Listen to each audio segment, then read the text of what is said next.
జగన్మోహన్ రెడ్డి ఓడిపోయినా గానీ, ఏదైతే అహంకారం గానీ, పొగరు గానీ, బలుపు గానీ ఉందో అదైతే తగ్గినట్టుగా కనపట్లేదు.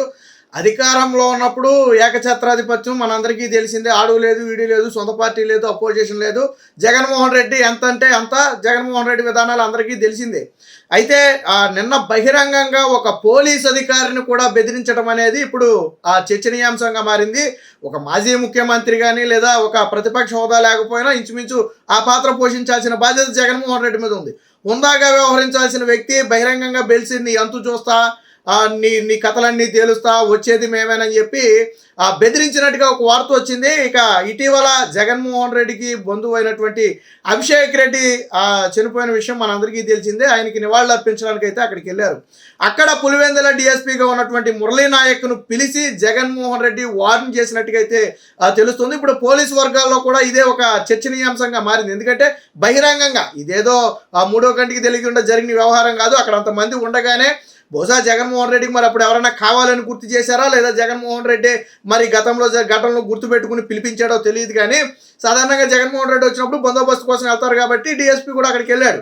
వెళ్ళినప్పుడు డిఎస్పీ రమ్మని మురళీ నాయక్ని రమ్మని పిలిస్తే వెళ్ళాడట. వెళ్ళినప్పుడు ఏంటి ఈ మధ్యన సోషల్ మీడియా కేసుల పేరుతో మా వాళ్ళని వేధిస్తున్నారు, వచ్చేది మా ప్రభుత్వమే, మీరు కావాలని వేధిస్తే ఒక్కొక్కటి అంతు చూస్తాను. ఇన్నేళ్ల చరిత్రలో పులివెందులలో వైసీపీ కార్యకర్తల మీద, లేకపోతే గతమంత్రి కాంగ్రెస్ అనుకోండి, మా కార్యకర్తల మీద చేసిన వాడే లేడు. ఈరోజు మీరు వాళ్ళ అండ చూసుకుని చంద్రబాబు అండో లేకపోతే లోకేష్ అండో చూసుకుని మీరు రెచ్చిపోతే వచ్చిన తర్వాత ఒక్కొక్కటి లెక్కలు తేల్చేస్తానని చెప్పి ఒక అధికారిని సాధారణంగా ఆగ్రహం వ్యక్తం చేయడం అనేది కామన్. ఇది తప్పుడు కేసులు అంటంలో తప్పు లేదు, పోలీసులు ఇది అంటాం వేరు, బట్ అది రాజకీయం. బట్ ఇక్కడ ఒక అధికారిని పిలిపించి ఏదైనా మాట్లాడాలంటే పొలిటికల్గా మాట్లాడుకోవాలా, పొలిటికల్ విమర్శలు చేసుకోవచ్చు, తప్పులేదు. అధికారులు వాళ్ళ డ్యూటీ వాళ్ళు చేస్తారు.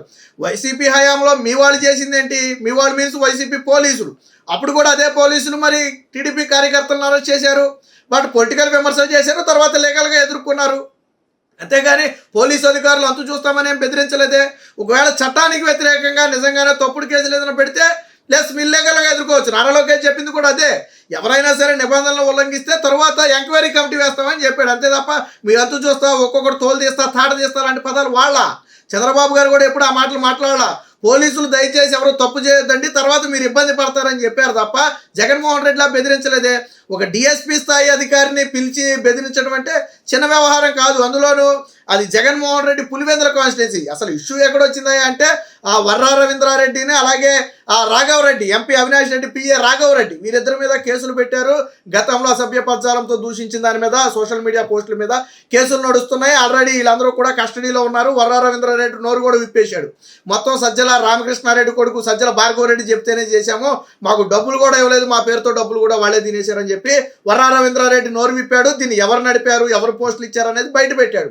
వర్రా రవీంద్రారెడ్డి పెట్టిన బూత్ కంటెంట్ కానివ్వండి, ఆ పోస్టులు కానివ్వండి, ఎవరు రాసి ఇచ్చారు? అవినాష్ రెడ్డి పిఏ రాసి ఇచ్చాడు, రాఘవరెడ్డి రాసి ఇచ్చాడు. సో వీళ్ళిద్దరి వ్యవహారంలో డిఎస్పీ కొంచెం దూకుడుగా వ్యవహరించాడని చెప్పి బహుశా పులివెందులలో ఎవరైనా చెప్పుండొచ్చు జగన్మోహన్ రెడ్డికి. దాని గురించి పులివెందుల డిఎస్పీని పిలిచి మరీ బెదిరించడం అనేది జగన్మోహన్ రెడ్డికి పోలీసులను బెదిరించడం కొత్త కాదు. మీరు గతంలో 2014-19 మధ్యలో జగన్మోహన్ పెట్టుబడుల సదస్సు సందర్భంగా వైజాగ్ సదస్సు నిర్వహిస్తుంటే జగన్మోహన్ రెడ్డి దాన్ని అడ్డుకోవాలని చెప్పి ప్లాన్ చేసి ఒక మీటింగ్ లాగా ఏర్పాటు చేస్తే అప్పుడు వైజాగ్ ఎయిర్పోర్ట్లో జగన్మోహన్ రెడ్డిని అడ్డుకుంటే అప్పుడు ఎన్నికలకి ఇంకా 2 ఏళ్ళు సమయం ఉంది. మేబీ 2017 సమయంలో అయ్యి ఉండొచ్చు. అప్పుడు బెదిరించాడు. ఏమని? నువ్వు తమాషాలు చేస్తున్నావా, ఎవరిని ఆపుతున్నావో తెలుసా, కాబోయే ముఖ్యమంత్రిని ఆపుతున్నావు, 2 ఏళ్ళు ఓపిక పట్టండి, మీ అందరూ అంతూ చూస్తానని చెప్పి అక్కడ పోలీసు అధికారులను బెదిరించాడు. సరే, అది అయిపోయింది. తర్వాత ఈ ఇంకొక వ్యవహారంలో రోజాని అరెస్ట్ చేసిన ఒక మహిళా పోలీసు మీదే మొహం మీద చేపెట్టి బెదిరించాడు గతంలో. ఇది కూడా వాళ్ళు 2014-19 టైంలో రోజాను ఒక కేసుకు సంబంధించి పోలీసులు అదుపులోకి తీసుకునే ప్రయత్నం చేస్తే అక్కడ జగన్మోహన్ రెడ్డి బెదిరించాడు. ఒక మహిళా సిఐ, మేబీ సిఐ అనుకుంటా, బెదిరించాడు. ఏం తమాషాలు చేస్తున్నారా, వచ్చేది మా ప్రభుత్వమే, మీరు ఎవరిని అరెస్ట్ చేస్తున్నారు, ఏం చేస్తున్నారు అని చెప్పి ఏలు మొహం మీద పెట్టి ఒక మహిళా పోలీస్ అధికారిని బెదిరించాడు. అంటే జగన్మోహన్ రెడ్డికి బెదిరించడం కొత్త కాదు. గతంలో కలెక్టర్ని బెదిరించిన ఘటన మీద కూడా జగన్మోహన్ రెడ్డి మీద ఆల్రెడీ ఏదో కేసు కూడా నడుస్తున్నట్టుంది. అది ఎన్నికల సమయంలోనే, ఎప్పుడో 2019 ఎన్నికల సమయం, మరి అంతకు ముందుతో కలెక్టర్ని కూడా జగన్మోహన్ రెడ్డి బెదిరించాడని చెప్పి కూడా ఏదో కేసు ఉంది. అంటే జగన్మోహన్ రెడ్డికి అధికారులను బెదిరించడం కొత్త కాదు. అంటే తాను రాజకీయ నాయకుడిగా ఉన్నాను కాబట్టి తన ముందు ఉన్న వాళ్ళందరూ చిన్నవాళ్ళ కనపడుతున్నారేమో జగన్మోహన్ రెడ్డికి, అందరినీ బెదిరించుకుంటూ పోతున్నాడు. ఇప్పుడు డిఎస్పీ మీద బెదిరించిన దానికి వాస్తవానికి కేసు నమోదు చేయాలి. పాపం మురళీ నాయక్ అనే వ్యక్తి ఏమీ మాట్లాడలేక మౌనంగా ఉండిపోవాల్సిన పరిస్థితి అండి. ఎందుకంటే పులివెందులు అనేది వాళ్ళ లోకల్ కాన్స్టిట్యున్సీ. సరే, రాజకీయాల్లో ఎప్పుడు ఎవరు ఎలాగ ఉంటారో తెలియదు కాబట్టి అది వేరే విషయం అనుకోండి. కానీ ఒక అధికారిని బెదిరించడం అనేది తప్పు. నిజంగా ఆ డిఎస్పీ గారు తప్పుడు కేసులు పెట్టుంటే మీరు లీగల్గా ఎందుకు ఎదుర్కోట్లా? కోర్టులు బెయిల్ ఇవ్వలేదు కదా. వర్రా రవీంద్రారెడ్డికి కోర్టులు బెయిల్ ఇవ్వడానికి నిరాకరించాయి. ఎందుకు నిరాకరించాయి?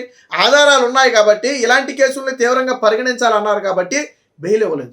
అరే, లీగల్గానే మీ వాళ్ళు తప్పు చేశారని నిరూపించబడితే ఇప్పుడు డిఎస్పీని బెదిరించడం ఏంటి? పోలీసు అధికారిని మీరు ఏదైనా ఉంటే రాజకీయంగా చూసుకోవాలి. ఒకవేళ వర్రా రవీంద్రారెడ్డి పోస్టులు పెట్టలేదా? ఆ మాట జగన్మోహన్ రెడ్డికి చెప్పే దమ్ముందా? అంటే పోలీసు అధికారులు అంటే ఏం, అంటే తను ఎవరిని బెదిరించినా ఏం చేయరనే ఒక అపోహలో ఉన్నాడు జగన్మోహన్ రెడ్డి. గతంలో అంటే తన మనుషుల్ని వేసుకునేవాడు, తను చెప్పినట్టు చేసేవాడు. ఇక్కడ అంతా లీగల్గా జరుగుతుంది కదా. కోర్టులో ప్రొడ్యూస్ చేశారు, ఆధారాలు పెట్టారు, కోర్టే బెయిల్ ఇవ్వడానికి నిరాకరించింది. ఇలాంటి వారి మీద కఠిన చర్యలు తీసుకోవాలని స్వయానా రాష్ట్ర అత్యున్నత న్యాయస్థానం హైకోర్టు వ్యాఖ్యానించింది. మరి ఇంత జరిగినప్పుడు ఒక డిఎస్పీ అధికారిని బెదిరించడం అంటే మరి ఏమనుకోవాలి? ఇది అహంకారం కదా. అరే, అసెంబ్లీలో అడుగు పెట్టడానికి మనకు ధైర్యం చాలదు. అసెంబ్లీ సమావేశాలకి జగన్మోహన్ రెడ్డి ఎందుకు ఎత్తలో చెప్పే దమ్ముందా?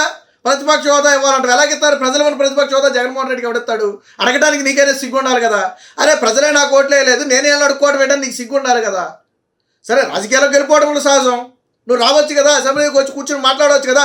దీని మీదే మాట్లాడు, సోషల్ మీడియా కేసుల మీదే మాట్లాడు. అసెంబ్లీలో కూర్చొని దమ్ముంటే నువ్వు గతంలో ఏమన్నావు? అసెంబ్లీ సమావేశాలు జరిగిన ప్రతిరోజు నేను బయట ప్రెస్ మీట్లు పెడతాను. ఎన్ని ప్రెస్ మీట్లు పెట్టావు నువ్వు అసెంబ్లీ సమావేశాలప్పుడు? వాళ్ళు లోన మాట్లాడితే నేను బయట మాట్లాడతానని చెప్పావు కదా. ఎన్ని ప్రెస్ మీట్లు పెట్టావు నువ్వు? అంటే జగన్మోహన్ రెడ్డి అనే వ్యక్తి తాను అంటే ఓర్చుకోలేకపోతున్నాడు. నిన్నటి వరకు అధికార దర్పణాన్ని అనుభవించి, అంతా రాజభోగాలు అనుభవించి, ఇప్పుడు ప్రతిపక్ష హోదా కూడా లేకుండా కేవలం ఎమ్మెల్యే స్థాయికి పడిపోతే, ఆ సెక్యూరిటీ మొత్తం తగ్గిపోతే, ఎవడు విలువ ఇవ్వకపోతే పాపం జగన్మోహన్ రెడ్డి కొడుపు రగిలిపోతుంది. నువ్వు చేసిన పనులన్నీ నీ స్థాయికి తీసుకొచ్చాయి. గతంలో చంద్రబాబు గారు కూడా 23 స్థానాలు వచ్చాయి, కానీ ఆయన ఏ రోజు ఎవరిని బెదిరించలేదే. ఆయన చెప్పింది ఒకటే, మీరు తప్పు చేస్తే లీగల్గా ఇబ్బంది పడతారు రేపటి రోజున. నువ్వు కూడా అదే చెప్పు. బాబు మురళీ నాయక్, నువ్వు ఇలా తప్పుడు కేసులు పెడితే భవిష్యత్తులో నీ మీద ఎంక్వైరీ చేస్తావు వచ్చిన తర్వాత అని చెప్పు. అంతేగాని ఏం తమాషాలు చేస్తున్నావా? మా వాళ్ళ మీద కేసులు పెడతావా? పులివెందుల్లో అంత పోటీగాడివా? 30 ఏళ్ళ 40 ఏళ్ళ రాజకీయ చరిత్రలో మా కార్యకర్తల మీద చేసిన వాడే లేడు. ఈ టైపు బెదిరింపులు మరి పోలీసు శాఖ కూడా దీని మీద వెంటనే స్పందించాలి. ఒకవేళ నిజంగా డిఎస్పీ కంప్లైంట్ ఇస్తే జగన్మోహన్ రెడ్డి మీద కేసు నమోదు చేయాలి. ఒక అధికారిని బెదిరించిన దాని మీద కేసు నమోదు చేయాలి. ఆల్రెడీ కలెక్టర్ని బెదిరించిన కేసులు జగన్మోహన్ రెడ్డి మీద ఉన్నాయి, నడుస్తున్నాయి, క్లోజ్ అయినా తెలియదు, కానీ ఆ కేసులు ఉన్నాయి జగన్మోహన్ రెడ్డి మీద.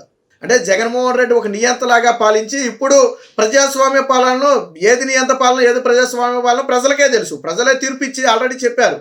జగన్మోహన్ రెడ్డి హయాంలో ఏం జరిగిందో, వైసీపీ హయాంలో అది జరిగిందో, ఇప్పుడు కూటమి ప్రభుత్వం హయాంలో ఏం జరుగుతుందో ప్రజలు కళ్ళ ముందే చూస్తున్నారు. జగన్మోహన్ రెడ్డి ఎప్పటికైనా తన అహంకారాన్ని తగ్గించుకోకపోతే హుందాగా ప్రవర్తించడం నేర్చుకోవాలి. హుందాగా ప్రవర్తించడం నేర్చుకోకపోతే వచ్చేసారి 11 సీట్లు కూడా రావు.